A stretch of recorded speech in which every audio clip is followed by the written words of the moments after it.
bỏ chỉ cho trong đó sẽ để lọt xe ơi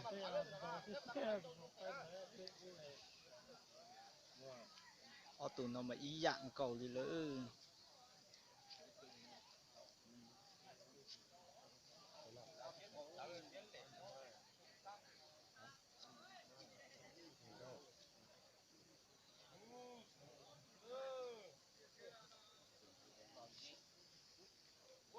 luộc kia không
rau hết dính cả tụi mình rau kìa tụi nó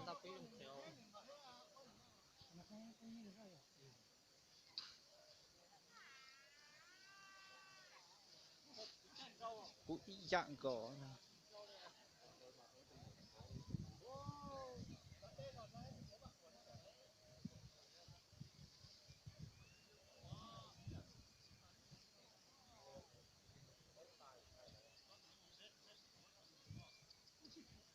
tụi nó chín rau tụi ra chín rau rau mà tụi bé block kia tụi bé à tụi chai leo tụi bé nè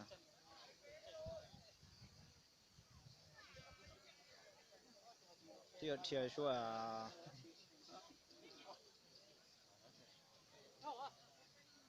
có nhìn mấy tạt cho theo không mà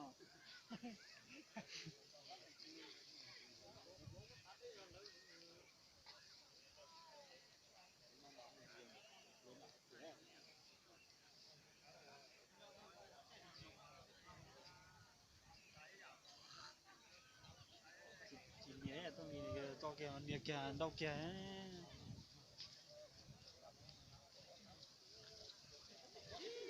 rau tụi tao tụi nó rau kia tụi nó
cho lo bên nó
trâu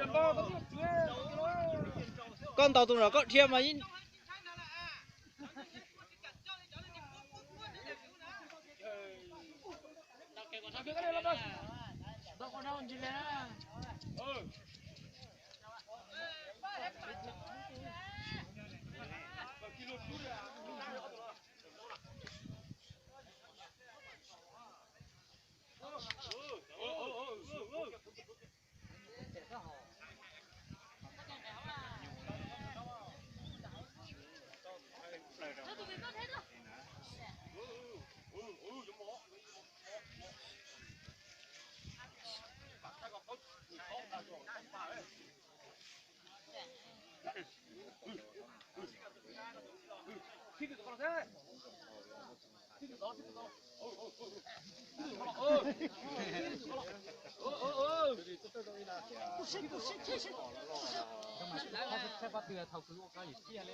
xin cả tuần đấy chỉ muốn đó là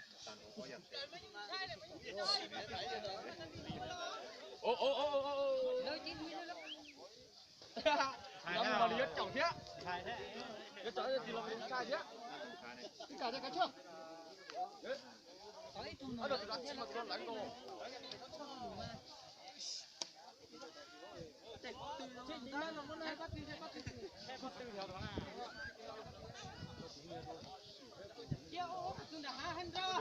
giờ cho cái xì nó giờ cái xì nó mà buộc kia thôi Người ta.